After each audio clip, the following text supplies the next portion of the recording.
أعوذ بالله من الشيطان الرجيم بسم الله الرحمن الرحيم. Welcome, everyone. Today we're going to be exploring some really profound Quranic verses that act as a guide for one of the most beautiful and, let's be honest, challenging parts of life, the path of love and marriage. And we're starting with this quote because, well, it's so true, isn't it? The home, that private space, is often the very place where our ego, our nafs, is tested the most. You see, the Quran doesn't just leave something as important as intimacy to our raw instincts. Instead, it gives us what you could call a sacred architecture, a way to build and refine it into a true act of worship, a way to polish the heart and actually draw closer to God through our relationships. And this divine guidance, it offers us these beautiful boundaries. Now, they're not there to restrict love or fence it in, not at all. They're there to protect it from our own lower selves, from our tendencies to want to control or, God forbid, to cause harm. So let's explore how this guidance actually unfolds. So, the verses, they really lay out a blueprint for our relationships. It's a clear outer structure that covers three huge critical phases: who we choose to be with, how we live together, and yes, even how we part ways if we must. And it all begins with that very first step. Who do we choose to walk this path with? Right away, the Quran addresses that powerful, sometimes overwhelming force of attraction. We all know what that feels like. But it doesn't just leave it there. It immediately reframes it, putting it under a much higher, much more meaningful lens. This verse is, well, it's incredibly direct. It fully acknowledges that feeling of attraction, that experience of being pleased by someone. But then it sets a completely different priority. So this isn't just a rule, it's a profound redirection. It's asking us, okay, look beyond that initial appeal. What's the ultimate destination here? So the real question isn't just, who am I drawn to? It becomes, who are we walking toward together? Is our shared destination, our ultimate goal, the pleasure of God? Okay, so next, the blueprint guides how we actually live together, and it uses this incredible metaphor for intimacy. This is just brilliant. It represents a massive shift in mindset. Think about it. A field isn't something you just take from. It's something you have to care for, you have to nurture, you have to cultivate. It implies a relationship of deep care and responsibility. And that phrase, send something ahead for yourselves, what does that mean? It means that even our most private, intimate moments are placed directly before God. It reframes intimacy from a simple act of consumption into an act of planting good for the hereafter. It becomes a form of accountability.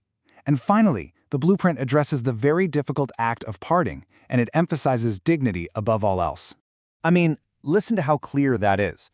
The divine command is unequivocal. There are two options and only two: stay together with goodness and what is acceptable, or separate with grace and kindness.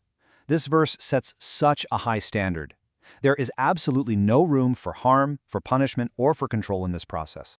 These are God's limits, and they are there to protect the sanctity of both souls, even in a separation. It's a profound call for us to rise above our ego's desire to cause pain when we feel hurt ourselves. Now, let's see how this outer guidance builds an inner spiritual reality. The Sufi masters, the mystics of our tradition, they read these verses as more than just rules for society. For them, this was a map for the purification of the human heart. They always looked beyond the outer form to see the spiritual essence, the batin, underneath. And what's so fascinating is how this reframes everything. That outer impulse of attraction is elevated to a serious question of spiritual direction. The idea of consumption is totally transformed into cultivation.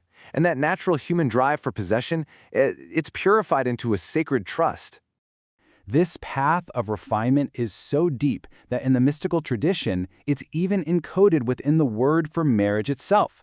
Nikah isn't seen as a static event. It's a journey. It's a process of becoming, a path of spiritual growth and completion that unfolds over time. And for the Sufis, this quote from al-Qushayri says it all. This is the ultimate test. To be able to let go with grace, with absolutely no trace of vengeance or control. That isn't just good manners. It's a sign of true spiritual maturity. It's a sign that someone has truly known God's mercy and is trying to live it. So you see, this divine guidance isn't just theory. It's not something to just learn about. It's meant to be a mirror held up right to our own souls.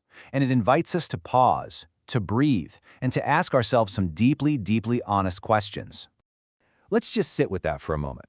Does our love seek to set another person free?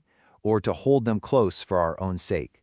Is our love a form of giving, or is it deep down a form of taking? And think about moments of disagreement or conflict. Does our approach seek to preserve the dignity of the other person, or is it really about asserting our own will? And in those moments of closeness, of intimacy, Do we see the divine in that connection? Do we remember that every single moment is witnessed and that we are accountable? Because, as we're reminded, marriage is not just a union between two people. It is a revelation of the self. Let's close our time together with this beautiful prayer, this munajat, just a quiet conversation from the heart.